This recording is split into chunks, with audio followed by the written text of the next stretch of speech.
Hi, I'm Corey, and this is Bicycles in Buddhism. Have you ever put your foot in your mouth and said something embarrassing or offensive, or had an argument with someone that you later regretted? Well, today we're going to learn about noble speech and why it's really important for us to pay attention to the language that we use. The practice of noble speech is an important ethical commitment that Buddhists make, and it means doing our best to follow 4 basic rules, aimed at not causing harm to ourselves or others. These rules are to not lie, to not promote division, to not speak offensively, and to not discuss pointless subjects.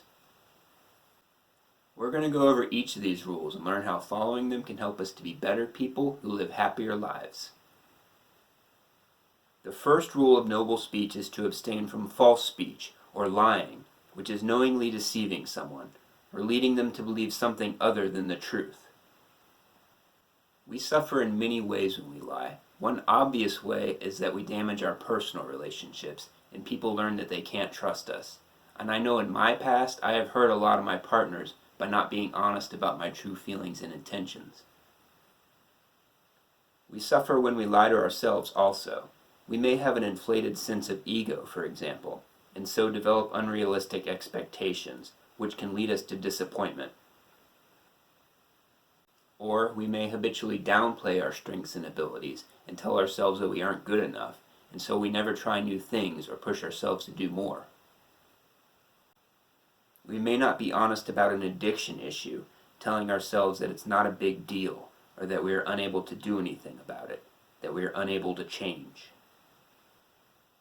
So there are many ways that we suffer by lying, and that's why the first rule is so important. The second rule of noble speech is to abstain from speaking divisively. This means not saying things that promote hostility, hatred, or turn people against each other. Unfortunately, most of modern politics is extremely divisive. We suffer collectively from this because we get so busy arguing with each other that we are unable to cooperate to actually solve any problems, and often we get to the point where we can't even associate with those who do not share our views. And if we are always talking about people behind their backs, our friends and family will assume that we do the same thing to them, and they may question our loyalty, so we can end up becoming isolated and lonely as a result. The third rule of noble speech is to abstain from speaking harshly. This means not being rude, loud, or offensive, or saying things that are hostile towards others. We suffer in many ways when we use harsh language. If someone cuts us off while we are driving, or does something else that we don't like, and we react by getting angry and screaming an obscenity at them, we are only allowing ourselves to become upset by something we have no control over.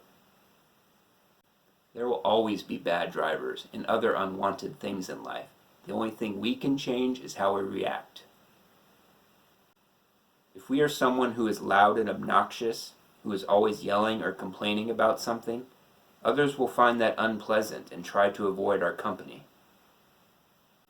And if we say something with the intention of harming someone, we often end up regretting whatever we said and wishing that we could take it back. Speaking harshly also makes effective communication impossible, because someone who feels like they are being attacked is going to be on the defense and unable to hear anything that we say. So if we actually care about communicating with others, we will learn to be more skillful with the way that we say things. The fourth rule of noble speech is to abstain from idle chatter. This means not wasting time talking about pointless things, or saying stuff that communicates nothing of value. One way that we suffer from idle chatter is that it distracts us from more important things, and others can learn not to take us seriously as well. Many of us use social media out of habit and to an unhealthy degree, which not only makes it hard for us to focus on improving ourselves and growing as individuals, there are studies that show it can lead to increased loneliness and depression, as well as lead us to argue about things that we normally wouldn't. So there are many negative consequences that come when we don't keep our speech noble, but it can be very hard to change our habitual behavior patterns. Studies show that most people lie on a regular basis, and we humans like to argue and gossip about others behind their backs. We often say things we regret whenever our egos are threatened. Changing our habitual behavior patterns requires self-awareness, discipline, and practice. This is not something that takes place overnight, but speaking personally, I can say it does get easier and more natural the more we work at it. So if you know that you lie a lot, make a conscious effort to avoid being deceptive. Examine your motivations for lying, and try not to repeat any lies that you have told. If you spend too much time on social media, try and limit your use and do something more productive instead. And if you're with a group of people who is talking about someone behind their back, try and change the subject. If you know that politics is something that upsets you, try not to become too personally invested. You may need to limit your news consumption. There are many benefits that come from keeping our speech noble. If we only say things that are true, we won't have to worry about remembering any lies. We won't have any guilt over them either. Others will also see us as someone with integrity, someone that they know they can trust.